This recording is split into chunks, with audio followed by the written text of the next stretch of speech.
बिना नेता के रूम के बगैर 90% महिलाएं राजनीति कर ही नहीं सकती। नमस्कार दर्शकों, मैं कनक मिश्रा, आप सब देख रहे हैं द इंडिया लाइव। दोस्तों, इन दिनों पुड़िया के सांसद पप्पू यादव सुर्खियां बटोर रहे हैं और उनका एक बयान है जो खूब वायरल हो रहा है।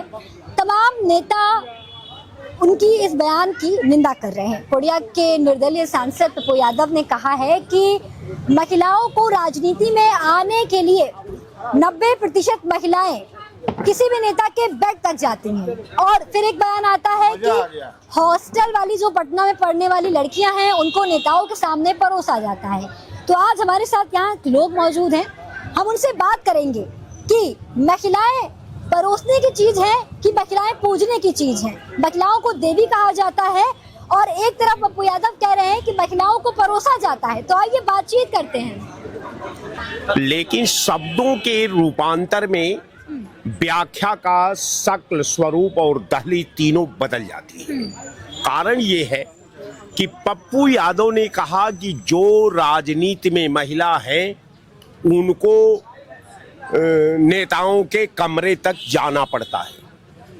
ये महिला साहब, इसके रूप का जब आप एनालिसिस करेंगी तो जो महिला हमारी माँ भी है, हमारी पत्नी भी है, हमारी बहन भी है, हमारी बुआ भी है, हमारी बेटी भी है।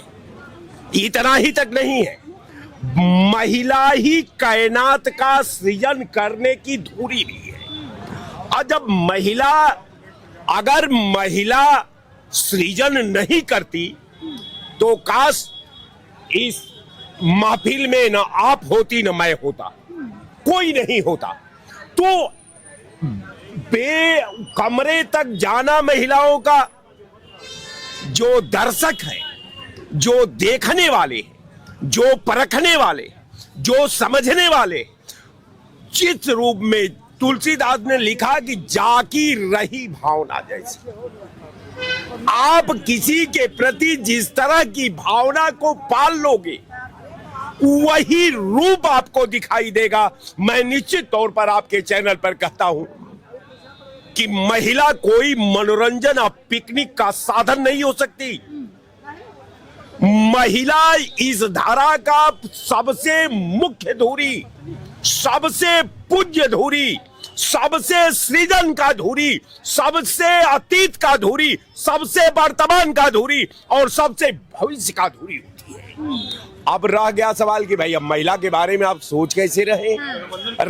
राजनीति में कोई भी व्यक्ति हो, चाहे वो महिला समुदाय हो, पुरुष समुदाय हो, हर व्यक्ति को अपने नेता के सामने जाना ही पड़ता है।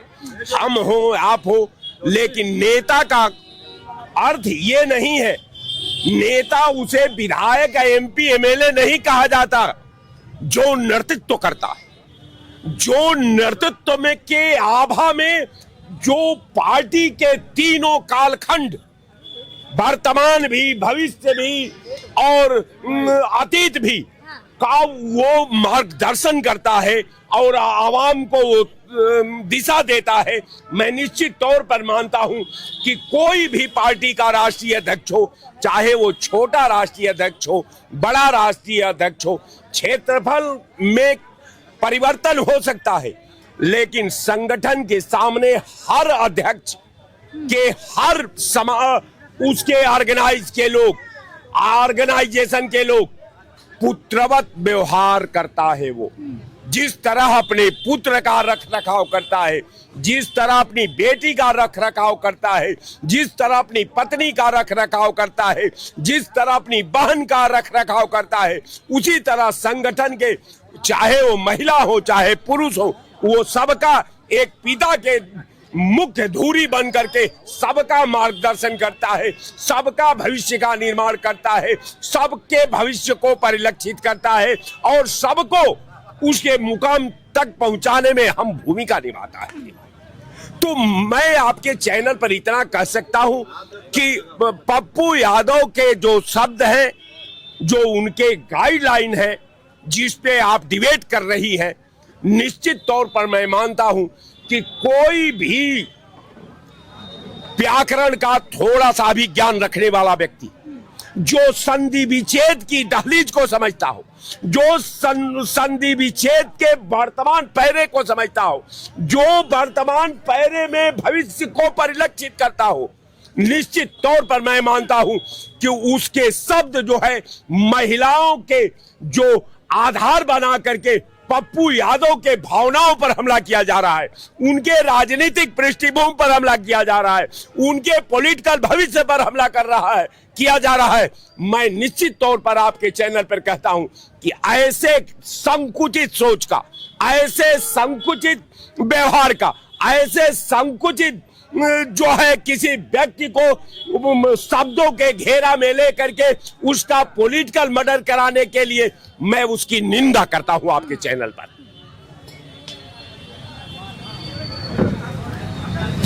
सर, महिलाओं को भारत में पूजा जाता है और देवी माना जाता है, कन्या पूजन किया जाता है, उनके पैर धुलाए जाते हैं। और बिहार के निर्दलीय सांसद, बिहार में पुड़िया से पप्पू यादव, वो कह रहे हैं कि महिलाओं को, जो महिला नेता हैं, 99% महिलाएं किसी बड़े नेता के बेड तक जाती हैं, उसके बाद राजनीति में कदम रखती हैं। और फिर एक बयान आता है उनका कि पटना में पढ़ने वाली हॉस्टल की जो लड़कियां हैं, हॉस्टल वाली लड़कियों को परोसा जाता है नेताओं को। तो क्या लड़कियां परोसने की चीज है या फिर पूजने की चीज है? अब इसको तो बेहतर ढंग से अगर आपकी तरह पत्रकार उनसे पूछी होती उस समय, सिर्फ इतना ही बयान तो दिए नहीं होंगे पप्पू यादव। पप्पू यादव अगर महिलाओं पर इस तरह का चारित्रिक दोष या जिस दृष्टिकोण से बोल रहे हैं, बयान दिए हैं, उन पर वहां पर जिस पत्रकार को बोले होंगे उनसे पूछना चाहिए था कि आप किस संदर्भ में ये परोसने वाली भाषा यूज कर रहे हैं, किस संदर्भ में बेडरूम की बात कर रहे हैं, तो बताते कि किस संदर्भ में कर रहे हैं। मैं तो ये कहूंगा कि पप्पू यादव की पत्नी क्या है, आप बताइए, मैं आपसे पूछ रहा हूँ। वो भी राजनीति में है, इसका मतलब कि पप्पू यादव की पत्नी भी गई होंगी बेडरूम तक, पढ़ाई की होंगी, वो भी गई हो, पड़ोसी गई होंगी। नहीं, बिल्कुल अनंत सिंह का बयान बिल्कुल सही है। जो जैसा भाषा, शब्दावली, जिस तरह का दृष्टिकोण राजनीति के इस प्लेटफॉर्म पर यूज करता, उपयोग करता, उसको जवाब उसी दिशा में देना चाहिए। वो जिस मानसिकता से, दूषित मानसिकता से ये बात रखे हैं, महिलाओं के एक तरह से मर्यादा पर उन्होंने सवाल उठा दिया है, और वो भी 99% की बात कर दी है। अगर होता है कि 1-2% कहते, 1-2%, 4% कहते, तो एक बार माना जाता कि चलो कोई मजबूरी में, बेबसी में या स्वार्थ में आकर इस तरह का अगर कोई कर रहा है तो मान सकते हैं, क्योंकि ये चलता है। लेकिन अगर वो 99% महिलाओं को इस परिप्रेक्ष्य में ला रहे हैं कि बेडरूम से होकर गुजरना पड़ता है और पढ़ने वाली छात्राओं को परोसा जाता है, तो ये मैं उन पर सरासर कर रहा हूं कि ये दूषित मानसिकता से ग्रसित हैं, और ऐसे ग्रसित व्यक्ति को राजनीति में इस तरह के बयानबाजी करने से परहेज करना चाहिए। रही बात महिलाओं के अस्तित्व की, महिलाओं की मर्यादा की, महिलाओं की गौरवगाथा की, तो ये भारत देश, ये धरती जो है वीरांगनाओं से भरी हुई है। झांसी की रानी लक्ष्मीबाई से लेकर अहिल्याबाई से लेकर, दिलकश का नाम लेंगे, होलकर से लेकर, सब लोग इस देश के लिए अपने चरित्र के दम पर ही, सावित्रीबाई फुले से लेकर, ज्योतिबा फुले से लेकर, सब लोग देश के लिए अपना सर्वस्व निछावर किया, और चरित्र की रक्षा के लिए, देश की धरती की रक्षा के लिए। लेकिन पप्पू यादव जैसे जब राजनीतिक लोग इसमें आ जाएंगे तो इसी तरह की ओछी बाणी, ओछा बयान देंगे जिसमें महिलाओं के चरित्र का हनन होता है। कष्ट मुझे भी है, पीड़ा मुझे भी है, लेकिन परिवेश मैं देख रहा हूं कि बिल्कुल गंदा परिवेश है। राजनीति का जो परिवेश है गंदा है, और उसी गंदे परिवेश में पले हुए हैं ये पप्पू यादव, जो इस तरह का बयानबाजी कर रहे हैं। कहने का मतलब जो हमारा शास्त्र कहता है कि यत्र नार्यस्तु पूज्यन्ते रमन्ते तत्र देवता, ये हमारा शास्त्र कहता है कि जहां पर नारियों का वास होता है, जहां पर नारियों की उपस्थिति होती है, उस उपस्थिति में देवता रमन करते हैं, यानी कि देवता उसे हम कहते हैं जो पूजनीय होता है। तो उस हिसाब से नारी भी पूजनीय है, और नारी की मर्यादा में ये किया गया बयान नारी की मर्यादा को भंग करने वाला है। इसकी मैं कड़ी निंदा करता हूं, और सीधे कहूंगा कि इस पर महिलाओं की तरफ से मैं कहूंगा कि जो महिला आरक्षण बिल लाने की बात हुई है, देखिए इसी संदर्भ में वो बोले होंगे, मुझे जहां तक अंदाजा है, क्योंकि मेरी उपस्थिति वहां थी नहीं, आपकी उपस्थिति थी नहीं, वो जहां पर ये बयान दिए वहां पर उनके दिमाग में यही चल रहा होगा कि महिलाओं के आरक्षण की बात कर रही है भारतीय जनता पार्टी, और भारतीय जनता पार्टी के एक तरह से वो विपक्ष में है निर्दलीय, लेकिन विपक्ष में है। उनको ये बात हजम नहीं हो रही कि भारतीय जनता पार्टी का बढ़ता हुआ कद और पद और लोकप्रियता ऐसे नेताओं को हजम नहीं होती है। लिहाजा वो इस तरह के अनर्गल बयान देते हैं। उन्हीं की तरह समाजवादी पार्टी भी है। समाजवादी पार्टी भी अपनी कथनी करनी में बहुत फर्क दिखाती है। भारतीय जनता पार्टी देश को आगे बढ़ाने में अपना सब कुछ निछावर की हुई है। आप सिर्फ विकास की बात को लेकर अगर मुद्दा उठाएंगी, उसमें भी भारतीय जनता पार्टी ने अपना सब कुछ झोंका है। आप सबसे बड़ी बात सुरक्षा, लोग कहते हैं कि जान है तो जहान है। मैं कह रहा हूं, जब से भारतीय जनता पार्टी 2014 में आई सत्ता में, आपने सुना कि जम्मू कश्मीर में एक भी पत्थरबाजी हुई है? हमको एक बता दीजिए कि वहां पर दंगा इस तरह का हुआ है जो पहले हुआ करता था। आए दिन सुनने में आता था कि हमारे सैनिकों को, भारतीय सेना के सिपाहियों को, पुलिस वालों को आतंकवादी आकर पत्थरबाजी करके उठा ले जाते थे। मारने की परमिशन नहीं थी। भारतीय सेना के सैनिकों को गोली चलाने की परमिशन है कि आतंकवादी वहां पर गोली चला रहा है, आम जनमानस की जन हत्या कर रहा है। लेकिन भारतीय सैनिकों को ये परमिशन नहीं था। पीएमओ से सीधे ऑर्डर था कि जब तक यहां से परमिशन, हरी झंडी न मिले, तब तक आप गोली खा सकते हैं, गोली चला नहीं सकते हैं। ये औसतता थी कांग्रेस की। भारतीय जनता पार्टी आई है, देश की सुरक्षा, देश के नागरिकों की सुरक्षा की गारंटी का नाम भारतीय जनता पार्टी है। और पप्पू यादव के इस बयान को महिला उत्पीड़न के लिए मैं कहूंगा कि महिलाओं के मर्यादा को भंग करने वाला बयान है, महिलाओं को अपमानित करने वाला बयान है। इस तरह का बयान उनको नहीं देना चाहिए। मैं बोल दिया कि अब इससे ज्यादा कुछ बोल नहीं पाऊंगा। अनंत सिंह ने बहुत ही बढ़िया बोला कि आप अपनी पत्नी को आप साक्ष्य पेश करिए कि वो राजनीति में आई तो क्या बेडरूम से होकर गुजरी? आपके बच्चे पढ़ के निकले होंगे तो क्या उनको परोसा गया? इसका जवाब पहले वो दे दे। जय श्री राम।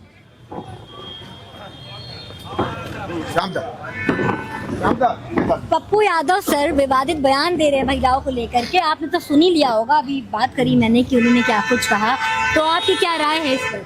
वो बिल्कुल गलत कहे। उनकी पत्नी भी राजनीति में है, उनकी पत्नी भी राजनीति में है, तो अभी किसी बड़े नेता के यहाँ भेजे होंगे अपनी पत्नी को, तब उनकी पत्नी जो है राजनीति में आई है। जा करके ये बताओगे, ये पप्पू यादव जी का ये बयान बहुत गलत बयान है। एक बात का चार अर्थ होता है। पप्पू यादव जी ने जो ये शब्द कहा, ये नारियों का अपमान है, महिलाओं का अपमान है, बहन बेटियों का अपमान है। पप्पू यादव को इस शब्द का जो है, इस शब्द का प्रयोग उनको संसद में नहीं करना चाहिए था। अगर वह करते हैं तो वही बिहार की जनता, जहां से वो सांसद चुने गए हैं, वहीं की महिलाएं उनको करारा जवाब देने के लिए तैयार हो जाएंगी। और ये तो चैनल पर पूरा भारत देख रहा है, पूरे भारत के हर एक नागरिक देख रहे हैं। तो पप्पू यादव जी का ये बयान गलत बयान है, उनको ये नहीं कहना चाहिए। लेकिन आज के परिवेश की स्थिति ये है कि लोग चर्चा में बने रहने के लिए कुछ न कुछ उल जलूल बातें करके 4-6 दिन चर्चा में हो जाते हैं, जो है जिसको कोई नहीं जानता। ये तो मान लीजिए पप्पू यादव सांसद बिहार के, उत्तर प्रदेश से काहे के लिए उनकी चर्चा, आज वह बोल दिए संसद में, आज उनकी चर्चा होना शुरू हो गई। तो यही जनता जो है उनको 2029 में जो निर्दल सांसद के रूप में चुनी है, जब ये जाएंगे जनता के बीच में तो ही जनता कहेगी, अरे भाई आप तो संसद में बोले थे ना कि मैं अपनी औरत को बड़े नेता के यहाँ परोस दिया था, मैं अपनी लड़की को बेड पर सुला दिया था बड़े नेता के, और इस वास्ते मुझको जनता वोट दी। अब जब आप इस शब्द का इस्तेमाल संसद में कर दिए, तब आपको बिहार की जनता, जिस क्षेत्र से सांसद हैं, अब आपको यह जनता जो है वोट देने वाली नहीं है, क्योंकि आप अपने ही क्षेत्र की जनता को परोसने का कहा। जब अपनी पत्नी को परोस देंगे, अपनी लड़की को परोस देंगे, तो हमको भी परोसने में कोई समय उनको नहीं लगेगा। जो पप्पू यादव कहे हैं कि महिलाएं मनोरंजन की साधन मात्र हैं, ये सही है क्या? अरे भाई हम तो बोल दिए ना। हाँ। जो अपनी औरत को परोस सकता है बड़े नेता के यहाँ, अपनी लड़की को बड़े नेता के जंघे के नीचे सुला सकता है, तो इससे ज्यादा वह क्या करेगा? जो है ये तो 29 वाला जनता जवाब दे देगी। तो क्या महिलाओं का सम्मान नहीं करना चाहिए? सिर्फ वो भोग की वस्तु है, भोग करने वाली। ये पप्पू यादव का पर्सनल बयान है ना। नहीं, पर्सनल बयान क्या अनर्गल नहीं, पर्सनल बयान है, पब्लिक में देंगे, देश के हित में देंगे। निंदा तो हम लोग, जनता तो निंदा कर रही है ना, जनता निंदा करने का समय खोज रही है। अच्छा, निंदा 2027 में निंदा कर देने से क्या महिलाओं की मर्यादा, महिलाओं की गरिमा वापस आ जाएगी? आप निंदा कर दे रहे हैं यहाँ पर। तो हो ही गई जो है। हाँ, कार्रवाई क्या हो? नहीं, कार्रवाई क्यों हो बताइए? क्यों कार्रवाई हो? आप देश की महिलाओं को आप कार्रवाई हो बताइए? देश की कार्रवाई, देश की नहीं क्यों भाई? देश की महिलाओं का बेहतर से अभद्र भाषा से गाली दे रहे हैं। आप FIR दर्ज करवाइए। उनका चरित्र का हनन कर रहे हैं आप। कोई चर्चा का वो नहीं मर्यादा को भंग कर रहे हैं। पर्सनल बयान दे रहे हैं। पर्सनल FIR दर्ज करवाइए। पर्सनल बयान अपने घर पर दिया जाता है। सदन में लोकसभा पर्सनल बयान लोकसभा के सदन में दिए ना आप। तो आपका लोकसभा नहीं भाई साहब गलत कर रहे हैं। नहीं दिए, एक प्रेस कॉन्फ्रेंस में प्रेस कॉन्फ्रेंस में पब्लिक प्लेस पे दिए हैं। सदन में दिए होते तो घेराव नहीं कर देती महिलाएं। और नेता हैं, जनप्रतिनिधि हैं, उनकी बात हो रही है, आम जनमानस की बात नहीं हो रही है। अरे पप्पू यादव की बात हो रही है। पप्पू यादव एक जनप्रतिनिधि हैं। बिल्कुल है। उनको सोच समझ के बयानबाजी करना चाहिए। बिहार में सब चलता है। अरे बिहार में सब चलता है। महिलाएं नहीं है। बिहार में सब चलता है। सुन लीजिए जो है मतलब जैसे पप्पू यादव बोले सुनिए उसी तरीके से आनंद सिंह उनका जवाब भी दे दिया ना। कहे कि पप्पू यादव पगला है, अगला जाने वो कहे कि उनकी पत्नी भी तो एक नेता है तो उनसे जाके पूछिए। मैं उनकी पत्नी बड़े नेता के यहाँ गई ना तभी तो राजनीति में आई। अच्छा। उनकी लड़की बड़े नेता के यहाँ गई तो राजनीति में आई जो है। तो पप्पू यादव कुछ भी बोल दे जो है और विपक्ष के लोग समझ गए ना। पप्पू यादव अब क्या इसमें सब लोग राजनीतिक मुद्दा पकड़ लेंगे। SK सिंह जो है बस विपक्ष जो है इनका निशाना विपक्ष का है पूरा जो है। लेकिन कहीं उनका पर्सनल बयान है, जनता उनको 2029 में जवाब दे देगी जो आप कह रहे हैं। और हम लोग जो यहाँ से आवाज उठा रहे हैं वही जनता 2029 में वहाँ की जनता उनको आवाज उठा करके जवाब दे देगी। उससे भी सवाल कर देगी कि पप्पू यादव जी आदरणीय मिश्रा जी बिहार भी इस देश का एक प्रदेश है। बोलिए हाँ, एक अभिन्न अंग है। और वहाँ के पुरुष महिला नारी शक्ति भी इस देश के लिए मर्यादित हैं। उनकी मर्यादा पर इस तरह की टीका टिप्पणी करना पप्पू यादव के द्वारा ये अनुचित है, अनर्गल है। इसकी सिर्फ निंदा नहीं होनी चाहिए। अच्छी भूमिका निभाई थी विधानसभा चुनाव में। बिल्कुल सही है, बिल्कुल सही है। मुख्यमंत्री बनाए बीजेपी का। बिल्कुल सही है। इस बात को तो सब लोग स्वीकार कर, लेकिन अब वो बयान दे दिए तो जब जनता उनको जवाब देगी 2029 में यही जनता जवाब देगी ना कि आप बोलते थे कॉन्फ्रेंस करके महिलाओं के ऊपर बेटियों के ऊपर तो आपकी पत्नी जा करके बड़े नेता के यहाँ ये काम। सीधी सी बात है मैडम कि महिलाओं के सम्मान में भारतीय जनता पार्टी मैदान में है और सदैव रहेगी। आरक्षण बिल भी लेकर आ रही है और महिलाओं के सम्मान में सदैव भारतीय जनता पार्टी ने अपना आवाज उठाई है। काहे नहीं बोलते मोदी क्यों नहीं बात करते? मोदी जी भी बोलते हैं, योगी जी भी बोलते हैं। महिलाओं के सम्मान में सदैव आवाज उठती है ये भारतीय जनता पार्टी की तरफ से। और चाहे जितना जोर लगा लो, चाहे जितना शोर मचा लो। रेप केस हो गया, अभी गाजीपुर में विवाद हो गया, अभी गया था सपा का डेलीगेशन मिलने, क्यों नहीं गए आप लोग? मैं कह व्यक्तिगत आपसी रंजिशों को लेकर अगर कहीं पर मनमुटाव होता है तो अलग बात है। लेकिन पब्लिक प्लेटफॉर्म पर कोई बयानबाजी करे, प्रेस कॉन्फ्रेंस में कोई बयानबाजी करे, जनप्रतिनिधि होकर बयानबाजी करे और महिलाओं के प्रति इतनी बड़ी अभद्र टिप्पणी करे, ये कतई निंदनीय नहीं है। निंदा करने से काम नहीं चलेगा, कार्रवाई करे। क्या कह रहे दादा? सब आकर्षण मंत्र है, सब वोट के लिए केवल नाटक है। कोई देशभक्त नहीं ना महिलाओं का है, सब स्वार्थी है, परमार्थी कोई नहीं। जानते हैं पप्पू यादव बिहार के पुड़िया से सांसद निर्दलीय हाँ कह रहे हैं कि 90% महिलाएं राजनीति में आने के लिए किसी नेता के बेड पे जाती हैं। मतलब कुछ गलत बता रहे हैं, डबल मीनिंग बातें कर रहे हैं। और कह रहे हैं, और सुनिए और क्या कह रहे हैं, और कह रहे हैं कि पटना में हॉस्टल में जो लड़कियां पढ़ती हैं उनको नेताओं के सामने परोसा जाता है। तो महिलाएं पूजने की चीज है, महिला नारी शक्ति है, महिला सम्मान करने की चीज है, देवी है कि किसी के सामने परोसने की चीज है? बताइए। देखो गलत कहा बयान, लेकिन महिलाओं का खेल जो हो रहा है ये हो भी गलत रहा। मतलब समझ नहीं पाए। महिलाओं को हम खुद जानते हैं, महिलाएं गलत कर रही हैं। महिलाओं का खेल गलत रही, महिलाएं स्वयं गलत कर रही हैं। अच्छा, सब महिलाएं एक जैसी नहीं है। मैं सब महिलाओं को 90% कह रहे हैं। 99% कह रहे हैं। 90%। अरे तो वो उनकी सोच है, 90% नहीं है, लेकिन है महिलाएं भी गलत। कुछ महिलाएं हाँ हम कुछ महिलाएं हैं, महिलाएं भी गलत हैं, पुरुष भी गलत हाँ। हैं। दोनों में एक पक्ष कोई नहीं। ठीक है। हाँ हम एक पक्ष नहीं देते हैं। गलत को गलत कहो, न उसकी जाति भरे को गलत कहो और न उसके समाज को पूरा गलत कहो। वो कह रहे हैं 90% लोग। वो पूरा समाज गलत नहीं हो सकता है, न पूरी जात गलत हो सकती है। उसके ऊपर व्यक्तिगत है, उसके ऊपर गलती करता है, उसके ऊपर दंडित करो, कार्रवाई करो। बिल्कुल सही बात है। तो महिलाएं सम्मान करने की चीज है कि परोसने की चीज है? बता दो। नहीं सब वो ये जब खुलकर ये बात होगी परोसने की चीजें हैं तो फिर किस मर्यादा को उन्होंने बाकी रखा। ये अब की जब से मोदी राज आया है और तब से उल जुलूल बहुत बकवास होने लगी। अरे ये हाँ। लोग तो कहते हैं कि जब समाजवादी वाले थे तो महिलाएं मुश्किल नहीं, थी। अब प्रधानमंत्री खुद उल जुलूल बकवास, राहुल वही थे उल जुलूल बकवास। हैं। जब- क्या बोले प्रधानमंत्री? सब वो तो कुछ। कहते हैं कि माताओं बहनों अरे साथ हैं। अरे सदन में सोनिया का कैसा अपमान, ये कौन जर्सी गाय है क्या है? उनकी माँ को भी तो गाली दी किसी ने। तो अब ये भी गलत है। ये भाषा नेताओं की नहीं, ये तो सबने देखा कि किस प्रकार यहाँ पर बातचीत हुई। पुड़िया से निर्दलीय सांसद पप्पू यादव ने किस तरीके से महिलाओं को लेकर के अभद्र टिप्पणी करी। पप्पू यादव का कहना है कि 90% महिलाएं राजनीति में आने के लिए, आगे बढ़ने के लिए बड़े नेताओं के बेड तक जाती हैं। और उन्होंने कहा कि पटना में पढ़ने वाली जो छात्रा है उनको नेताओं के सामने परोसा जाता है। आप सभी को क्या लगता है दोस्तों, क्या महिलाएं परोसने की चीज है या महिलाएं पूजने की चीज है? हमें कमेंट में जरूर बताइएगा। और तमाम ऐसे अपडेट्स के लिए देखते रहिए, बने रहिए। कैमरा पर्सन शीला राय के साथ मैं कनक मिश्रा, आप सब देख रहे हैं द इंडिया।